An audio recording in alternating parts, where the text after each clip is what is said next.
Knock. Who is there? Look busy. Yeah. Everybody okay? Look good. Look good. How come the same one? Nobody came yesterday? No new one? No new face? I want some new face. No, he's not new.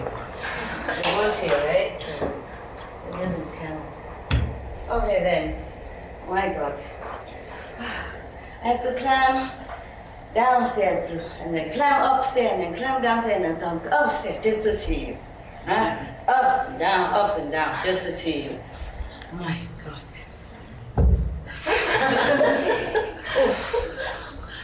It's good I'm awake again. Today is a kind of drowsy day. Have you also been drowsy a little? It's not real, is it? Good. Yeah, anyway.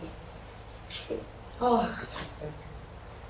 just make myself look more decent first, huh? Okay, there you go. So did you sleep well all day? I know it. That's why I didn't wake you up. And it's good. More important is the nighttime to be awake, okay? Okay, today I read you a story as promised. My God. Buddhist story. I told you yesterday about one story that I didn't like because the Buddha allowed the monks at that time to eat meat as long as they don't see the animals being killed. As long as they don't hear the animal crying while they're being killed. As long as they know that it's not killed for them, who else would it be killed for? You know?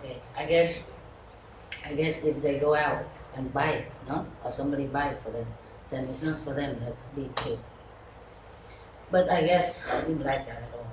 No. I mean, okay, I allow people for convenient method. Yeah, to continue the way they used to live, huh? And then have to be vegetarian at least 10 days per month, huh? Okay. But they are lay people.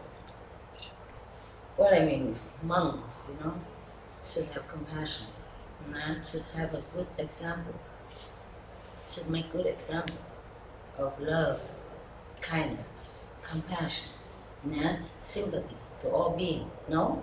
Am I wrong? Yes? No. No, why are you doing Not in habit, right? Always must say right. Yes, ma'am, yes, sir. Okay, so even if I have wrong question, yes. I got you something. No, it's okay. What I mean is monks should be an example of love. Huh? That's why Master Kabir, you know, Kabir, 15th century saint, I think. Who cares? He died already anyway. He gone to heaven, so doesn't matter which century, but I think it's 15. He made a poem, you know, mocking some monks, this kind of monks. He said, the yogi dyed the color of his clothes instead of his mind. Dyeing his clothes instead of his mind in the color of love. Because they wear pink, you know? Saffron, pink, the color of love, yeah? It symbolizes of love, the pink color. They go forth into the forest, leaving all their kins behind. And they grow their bear, they look like a goat, something like that. You know, Kabir, he's something, yeah. I wouldn't dare say such a thing, but to repeat his poem is harmless, right? It's not right. Yeah, something like that, yeah. The poem is a little longer, but I don't remember. I don't even remember my own poem. Yeah. When I was younger, child, teenager, I remember everything immediately. I always won competition of quick memories. They give you a long, 3-4 pages of poem, and tell them to read it 3 times and repeat it immediately afterward. Or in the class, whoever the teacher wrote something, a lesson in poem, and then he erased that after a few seconds and asked whoever can memorize. I always won. And now I forgot everything. I have to keep asking you, what was that? What did I just say to you? Yeah. Everything comes and goes, huh? The Buddha said, if you're born, then you're bound to be old. If you're old, you're bound to be dead someday. And meanwhile, you suffer sickness and all kind of stuff. Huh? So, who am I to be different? Huh? Okay. Is yesterday the record okay? Yes. I mean, with the... Yes. Yeah, because I speak far, sometimes. Okay, this story, I read it before I keep going on and on about everything else again. And then you blame me for whetting your appetite and don't give you the food. This is in one of the Buddhist sutra. I call it something like, I don't know if I translate correctly. Because I translated some from Sanskrit, into Chinese. And from Chinese translated into Vietnamese, And from Vietnamese now I translate into English, so you understand, yeah? You understand the accuracy of everything. Today we have a new camera, man, woman. Congratulations. I forgot. This is magic eye. The 4th eye. Sure. It's used better with this. Do I still look okay? Yeah? It's more scholarly, huh? More like an educated person, huh? Yesterday I became civilized and today I become more educated. Oh my God, what next? This story is about making offering to the Buddha and what kind of merit that resulted from that. Yeah, many of the Buddhist story are revolving around making offering to the enlightened one and his monk disciple. And at that time, sometimes they make offering meat as well. That's why I told you I didn't like it, that story, because one monk was sick and he said if he has meat, then he become better. I guess there were different kinds of monks at that time, Some monks who eat meat, and so that when they join the Buddha's order, the habit is still there. So he just let them probably slowly get used to with the new civilized rule of life. Yeah. And that monk just eat just like that and didn't ask whether or not it is the three quality of pure meat on. Just some different kind of purity, huh? Like don't see them kill, don't hear them crying, they're not kill for you. What's the difference? The difference is not about what kind of meat you eat, pure or not pure. The difference is that the main point is the suffering of that animal, no? Understand? Yeah. That's why I don't like it. And that's why up to now still there are some monks who eat meat, I don't dare criticize anybody. It was because of that story. You understand? The Buddha allows it. But in many other sutras he said, no meat, no meat. If anybody who eats meat, then they're not my disciple. They are in Saragama Sutra, and in the Lotus Sutra, the Buddha mentioned it, and many other sutras as well. And in another sutra called You know, the Earth Store Bodhisattva Sutra, again and again, it's emphasized the harm of eating flesh of other beings. Yeah. You are a doctor, no? No, I thought somebody told me. But you told me to wipe my eyes with the tip of the hair, and I always do that. It worked. When she was telling that, everybody was laughing at her. And I said, no, stop it. I want to listen. You never learn enough, you know? You learn, and if it's not good, you don't have to use it. But you must listen. You must be humble. Listen. Because I don't always have eyes drop around me, you know, when I travel. And her tip works, you know. When something in your eyes, you use the tip of your hair, if you have long hair. With her hair, I don't recommend, no. Oh, with the monks' hair, I don't recommend. No hair. But my hair is long, I can use it to rub it. And then somehow the hair is powerful enough to remove whatever in there. Yeah. But don't rub the end into it. Just rub it out, huh? Outside a little bit. Don't put the end of the hair in. It picks. It picks. It's a little sore, but it won't hurt. Okay. This story is about a man who has no money. And at that time the Buddha was alive, so he wanted to make offering. Yeah? So he tried to do something. Yeah. Thus I have heard every of the Buddha's story is begin like that. Thus I have heard. Meaning, it was a true story. And Anand told the whole story from his memory. My God, what a computer with God, this many tens of sutras. It's all mostly came from Anand, of his memory. Incredible.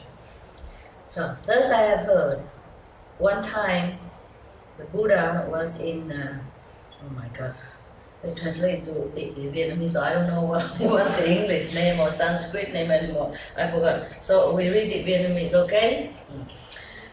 In the Save country, in the garden of Mr. Kapkodok and the Prince Kida.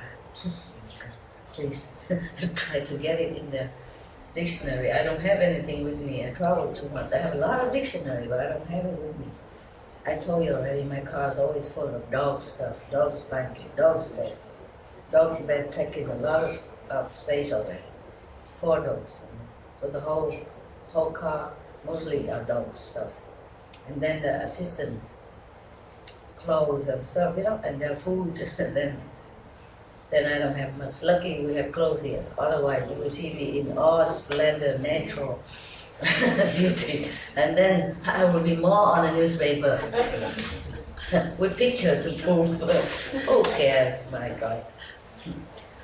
I'm just thinking, what do people care about these things in this world? You know, whatever they care seems sometimes so meaningless. You know? Just judging from outside, you know, outward action and appearance. In India, many women renunciate. They also don't wear clothes. Truly, winter, summer. They call them maybe Naga monks or nuns. You know? They don't take any clothes. They renounce completely everything, except some simple food, whatever offered to them, just to survive, and the Ganges water. And if they don't, nobody give to them, they're not eating anything. Sometimes for many weeks. They use ash, you know, ash and maybe to put on their body to keep warm. This is women and men. And in India, people don't make fun of them. People don't think they're trying to seduce somebody. No. They revere them very much. They understand. See? But if these nuns were to come here, oh God, The police will immediately be there. Well, then maybe they just give them some police uniform to wear. Damn, it is. No, salapa con sala. But probably they won't do anything.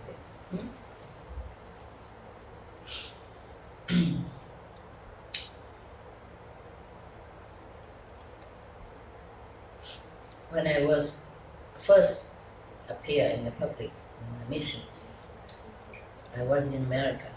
One of the first lecture, I wore monk's clothes, but very new, I mean, not tattered, nice color. And one of the Vietnamese audience asked me why I don't wear, more tattered clothes if I'm renunciate.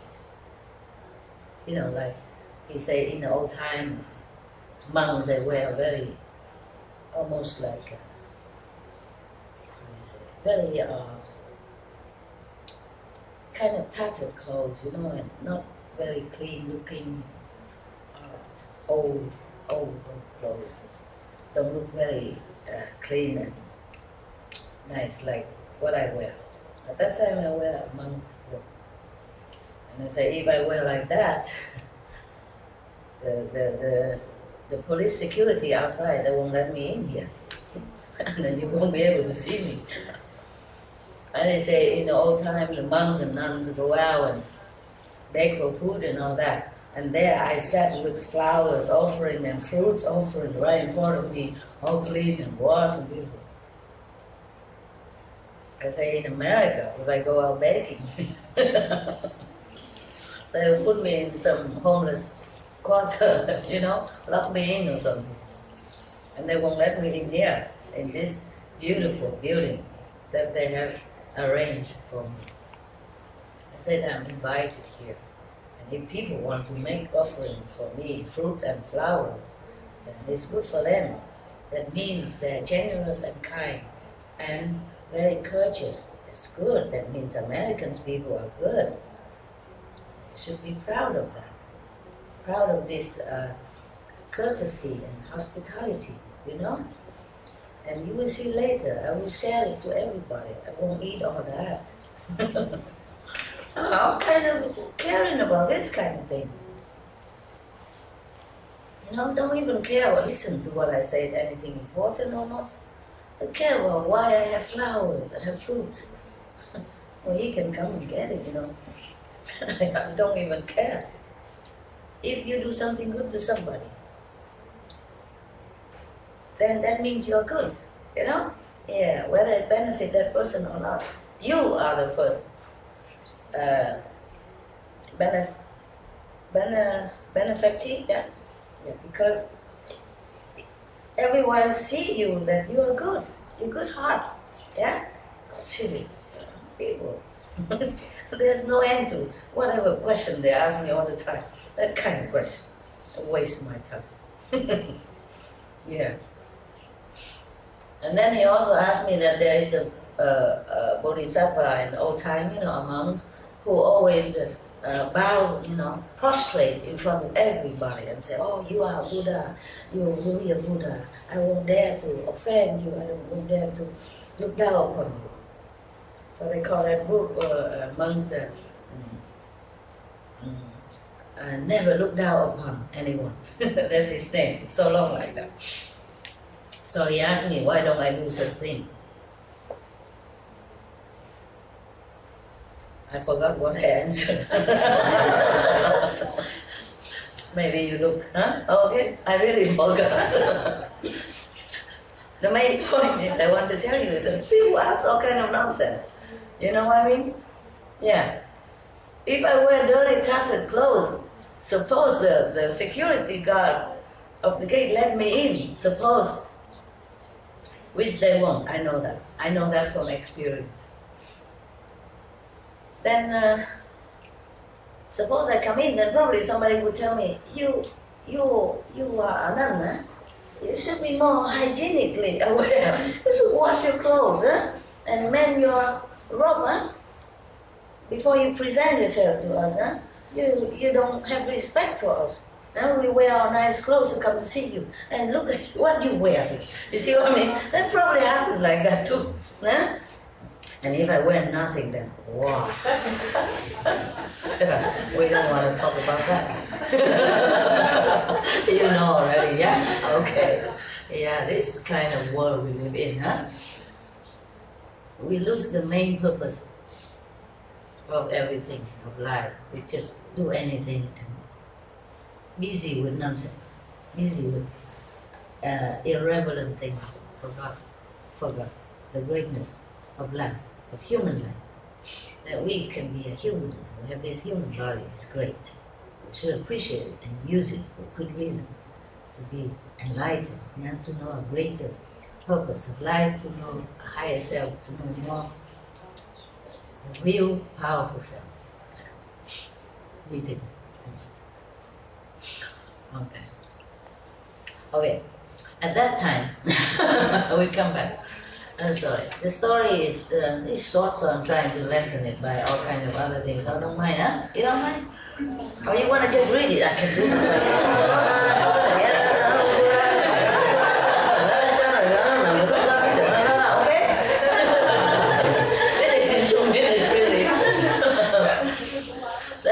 It's not that interesting, huh?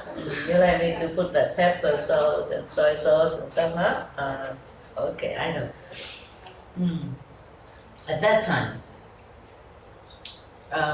in that country, Save, there was a rich gentleman. He has one son who is very good-looking, dignified. And as soon as he's born, he can speak already. All this kind of thing happened in India. The Buddha born and walks 7 steps. This boy born speaks already.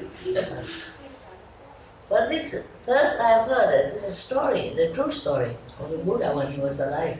Why don't we all move to India, and look for these miracles and stuff?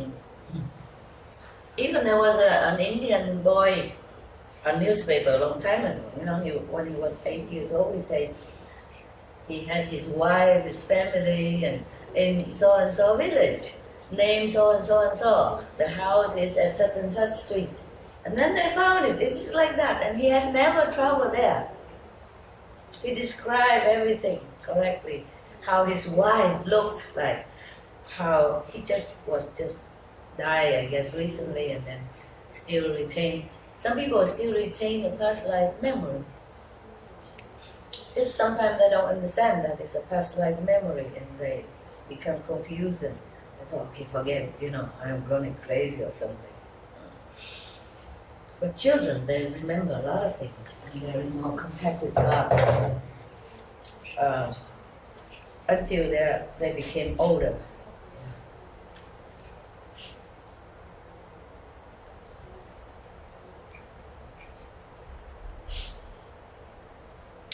When I was still younger, like maybe, I don't remember, 7, 8 or something, I still see the angel sometimes. Yeah. But I didn't even know there was angel, because they don't appear so clearly like see you, but almost transparent state.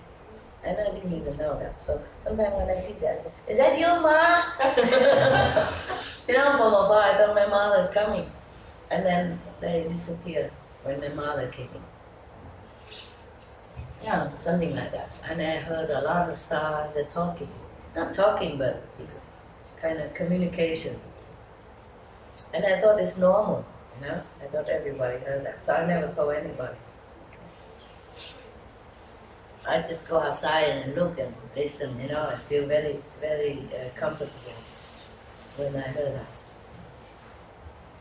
Communication also with, not just in silence, but you can hear. I don't know if anybody else hear it. I hear the melodious kind of communication between the stars. So I myself told myself, this is a star song. Myself. Now, when he opened his mouth to speak, the first sentence he asked is, Mother, beloved mother, is the Buddha still in our world? So the mother was very startled. Who wouldn't, huh? You probably fainted from just born a child, you know, after labor, so much pain and then so much joy, and then hear the baby talk like that. Okay. So the mother said, "Oh, how can you speak so early? How can you be able to speak so early like this? Who has taught you this?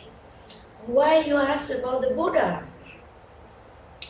Yeah, but the Buddha is still here in the world with us. And then the baby asked again, the newborn, huh? Not just baby, but the newborn, the just born, just born baby asked, beloved mother, and Sariputra, this one I know, Sariputra Reverend is, and Ananda Reverend are also still in the world? So the mother said, yes, all these reverend are still also in the world. And then the whole family heard the just born baby spoke thus. Everybody was so excited and they're talking noisily in the whole house, and you know, believing and not believing, and they're all very confused and very perplexed and very excited. And then the father went to the Buddha's residence, kneeled down in front of the Buddha respectfully with his Mahaprabhu, joined in front of him and asked him,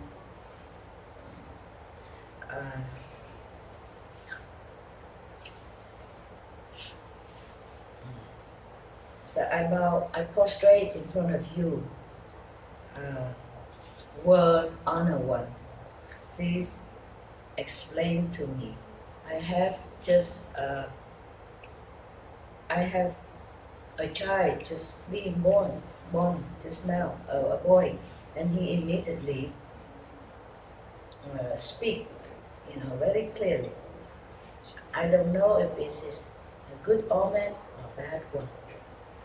Could you please teach me, you know, explain to me, so that my heart has no more question. Question. And then the Buddha said, oh, you have a very big merit. Yeah, a very big merit. This boy is very good looking, very bright in appearance. In the future, he will make your family become greatly honored in this human world as well as in heaven. Do not be suspicious or questioning about him. Be peace and take good care of him. Okay, so the rich gentleman was very happy, of course, and then he came back home. And then the baby just born baby spoke again. Beloved father, I would like to invite the Buddha and all his reverend monks to our house to make offering. Please, mother and father, prepare all the good seeds, beautiful, clean, and magnificent decoration, and make known the day that we can go and invite Buddha and the reverends. Then the father said to him, how will we do that? To invite the Buddha and or his reverence monks are not an easy thing to do. You know, it's not like Buddha would come to any houses any time like that, you know, of course.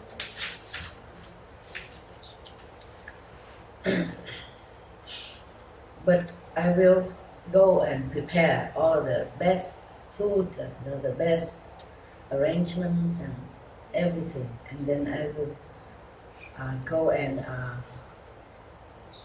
invite the Buddha, so that you can make offering to him and the monks. And then the just born baby said, "Beloved Father, you don't have to buy anything, any food or any good drinks or anything at all. You just have to ask our servants to clean up the house inside out, make it all purified, and then decorate it beautiful, colorful, these kind of cloth and stuff.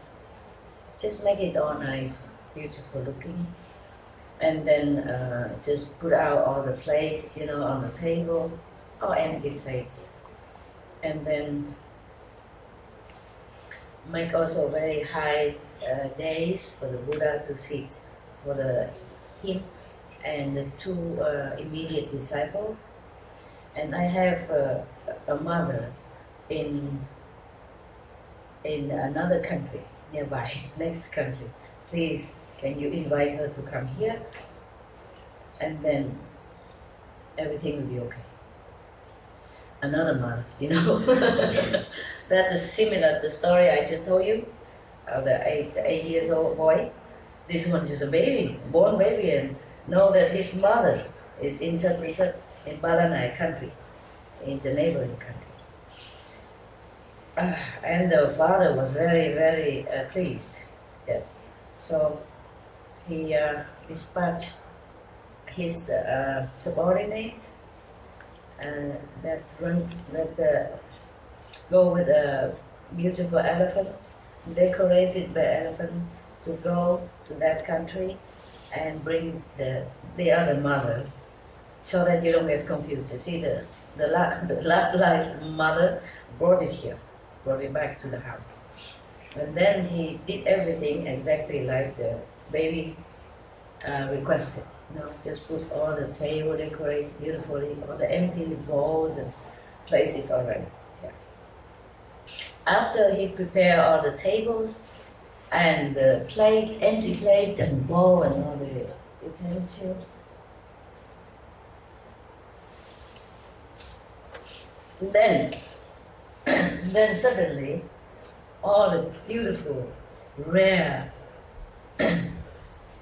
delicacy, the best that you ever known of or not, all appear by themselves on the table, on the plate, you know.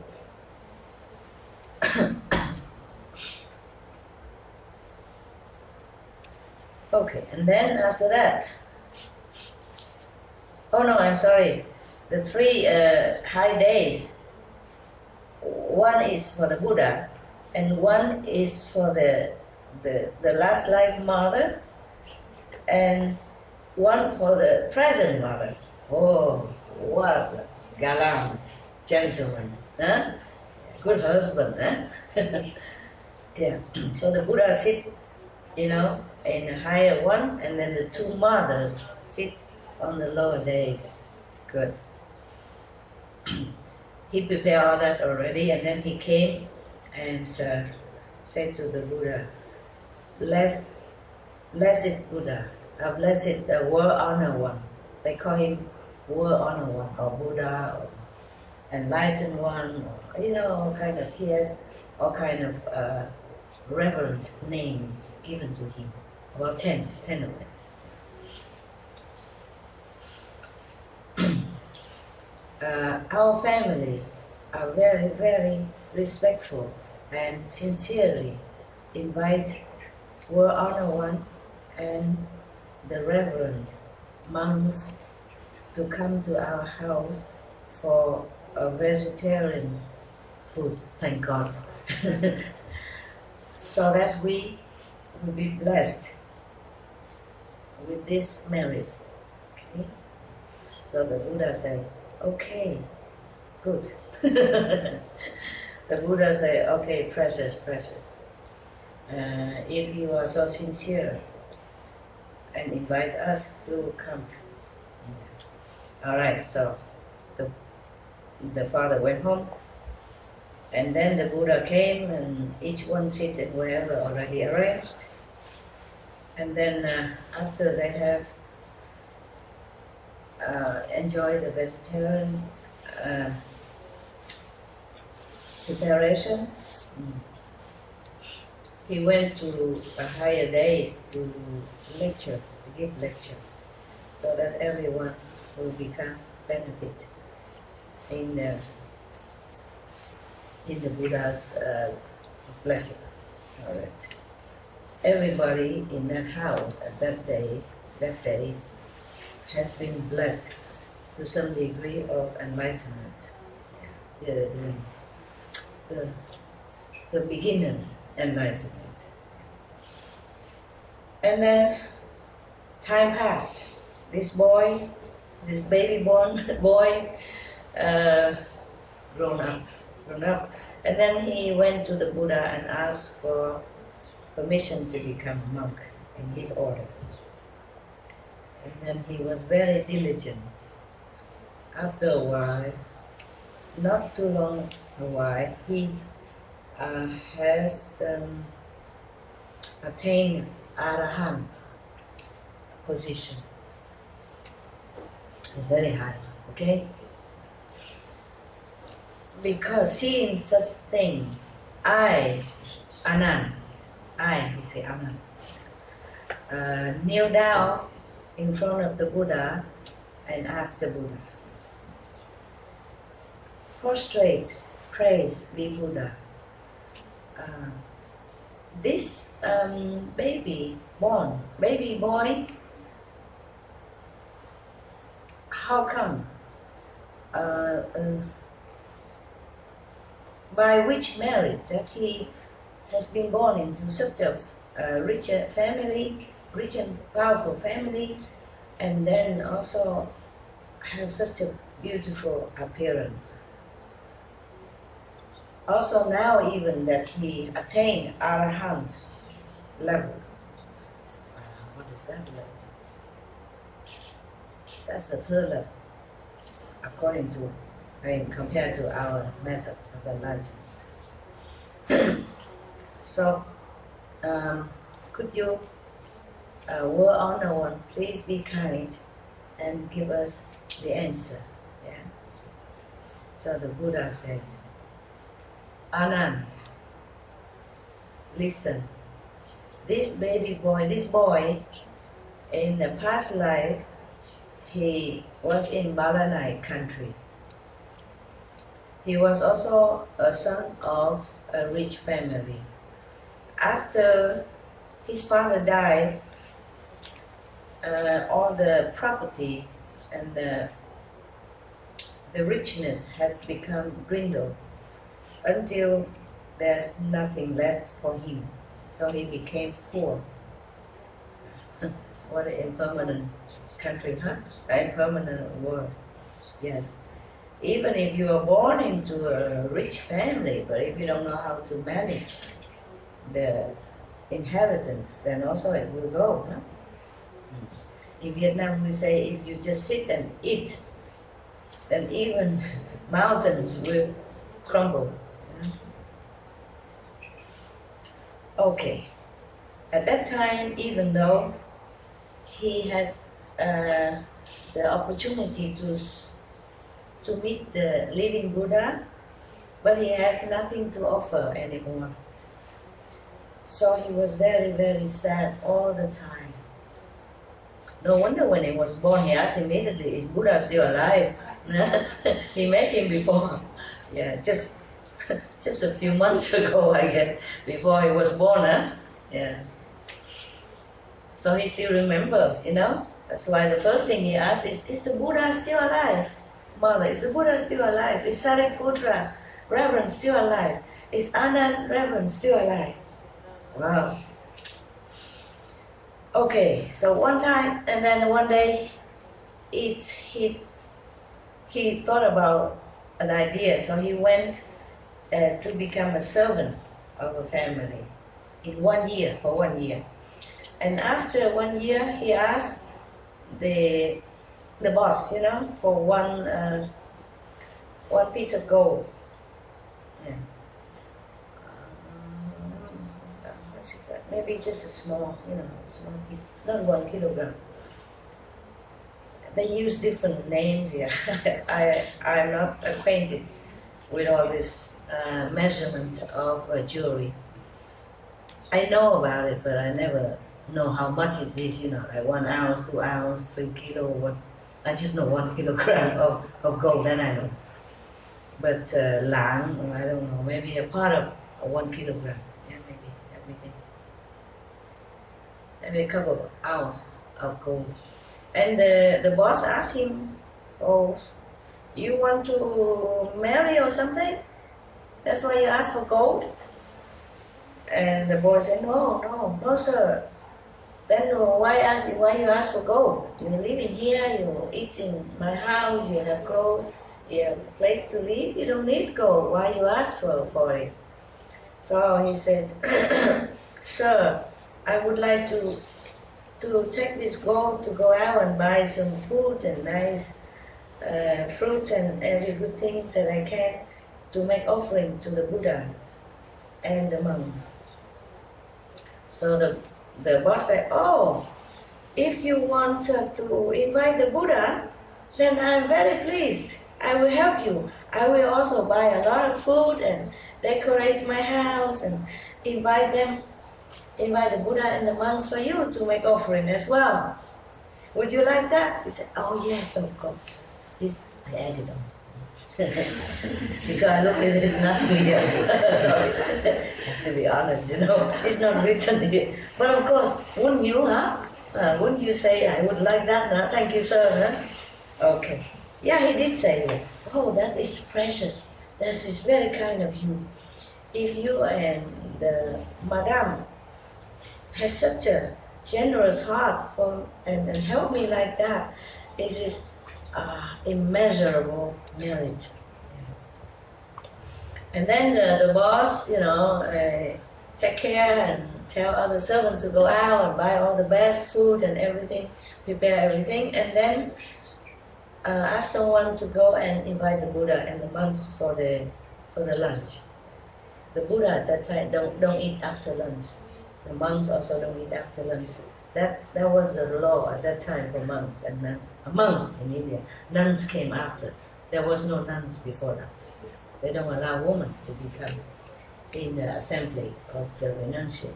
They worry the temptation, maybe. I guess. It's far away a little bit. Okay, huh?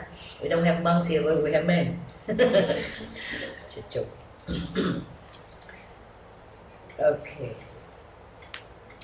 And then the Buddha and the monks came and accept the offering, of course, and they had lunch. And then after that, after Buddha told everything up to here, and then he reminded the Buddha, the Anand, that Anand, the poor boy who has became a servant to have financial ability to make offering to the Buddha and the monks, just one lunch. After that, and this is this one now. This is the one that attained Arahant. This is the same boy, yes. Because he was so sincere in his heart to make an offering, you know, really sincere and reverent. Therefore, after he died, he became the son of this rich and powerful family. And then because of that, he attained Arahant level so quickly. Yes. And then from now on, humans and heavenly beings will continue to make offering to him. After the Buddha told the assembly this story, everyone was so happy, pleased, and their faith has has multiplied. And they believe that making offering will bring immeasurable merit. Okay, that's done. Finished.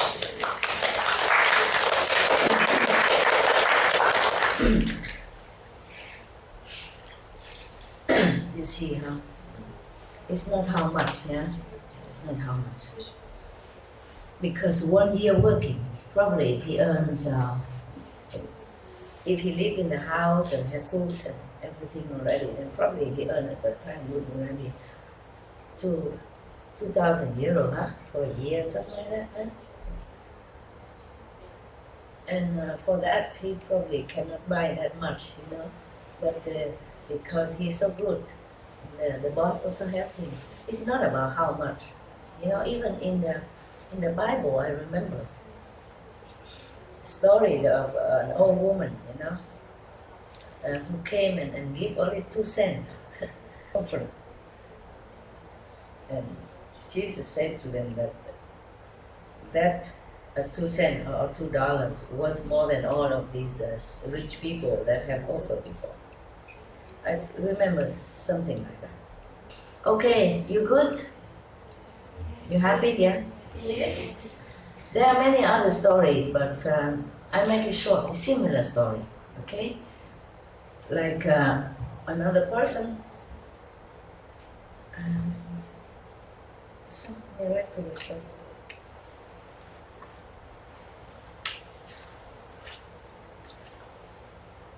Yeah, that's another story. I don't know if I should say it or I should tell you. Well, 2 different kinds of stories, but similar, okay? And then they also make offering to the Buddha, and the living Buddha at that time. And then afterward, they reborn again. Like one person, so I don't have to read the story again, yeah? Another boy, he is very poor. He has nothing to offer. But he loved the Buddha and he respected the Sangha. Sangha means the assembly of monks, yeah, at that time. So he was very sad. He don't have nothing to offer. But when he saw the Buddha and the Sangha passing by, he just spontaneously, you know, took some of the pebbles from the street, and different colored pebbles. You know, the pebbles sometimes they look different. And then he just, with all his love and heart, he kind of throw it where the Buddha and the Sangha was walking. And after that, he's reborn again. He met another Buddha, different Buddha, or maybe the same Buddha in the next life. And he also attained enlightenment very quick, high level of enlightenment very quick. But before that, when he's born, everywhere he goes, he has some kind of jewelry in his hand, you know, some precious stones all the time. If you give it away, then it comes back again. Just the stones will become precious stones because of the heart, because of the sincerity and respect for the Buddha. It's not that the Buddha wants anything, truly, because he has magical power too. He can manifest things for himself. He don't even need food or things like that. So he just go around and let people make offering to him, so that the people, whoever sincerely make offering to him, will have immeasurable merit and attain enlightenment in the future life or in this life. You see what I mean? Yes. Just as pebbles from the street, because he has nothing at all. It's because he has no time anymore to even think. So he just took the pebble handful, 2 handful of bamboo, and just throw it, after the Buddhas and the monks gone as offering, like that. Oh, I get goosebumps. And another boy,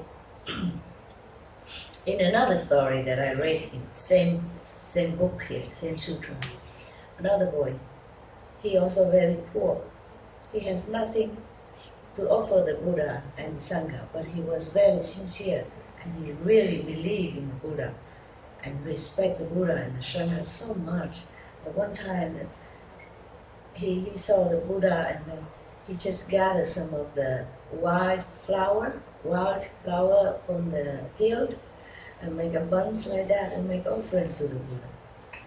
And the next life, when he was born, immediately flower from heaven raining down on him, raining down wherever he goes. So of course the Anand asked again about these 2 stories. Then the Buddha told, as I told you. Okay? I make the story short. Otherwise, every story I make it so long. This is similar, so I don't have to read one by one. Okay? Just in case we don't have time anymore. Wow. What a beautiful story, huh? Beautiful story. You have enough for now? Meditate, right? Okay, let me think of what else. Oh no. Okay, this is very interesting, but I'm not sure if we read today or tomorrow. Huh? Tomorrow? Okay, good. Then you go sleep. Meditate. You go sleep, huh? Or meditate? Meditate. Huh?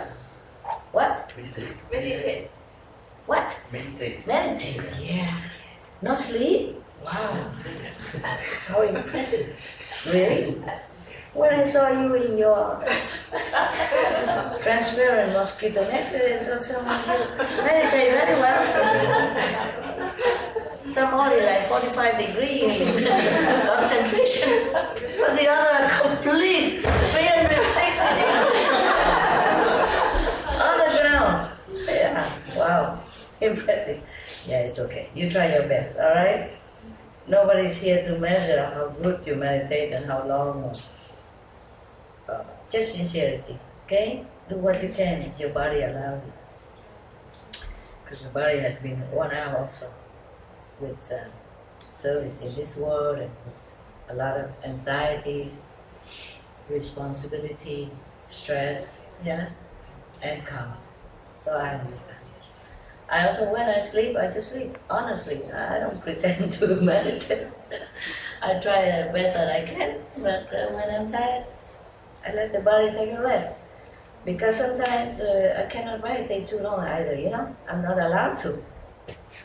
Yeah, you know already, I told you, yeah? Even nowadays, sometimes it changes. You know, I can meditate many hours, and then someday it changes, like, okay, this place too powerful. Only 29 minutes. And the next one, 25 minutes. And the other one, maybe just 3 minutes. So I can't even close my eyes. I have to keep watch on the watch, you know? I concentrate without the eyes closed. Because I have to jump out at 3 minutes, you see what I mean? So do what you can, huh? So if you see me stretch out on the floor or something, don't laugh, eh? Okay? Yeah. Your master is good. This is good in some way, no? Yeah? Or not? Yeah. What do you think? Good, huh? Okay. Good. You know, even if I don't meditate here with you, I meditate nearby, yeah? Okay? So we meditate all the time, yeah? Even when you don't sit, you think of meditation, then it's fine. All right? I go home now. I go there and make myself more comfortable for meditation. And you know I'm right here, okay? You know that, okay? I don't have to sit here, no? Do I? No. All of this stuff and glasses and stuff and the aircon, you know? Yeah. You need the aircon. It's good. Just that I don't feel too good with the aircon. This for me, right? Okay. Thank you. Thank you. All right, huh? See you. Have a very good meditation. And remember, I love you. Honest to God. Okay, you know that, don't you? Yeah? Because if I don't, I wouldn't have come here. Just for a handful of people.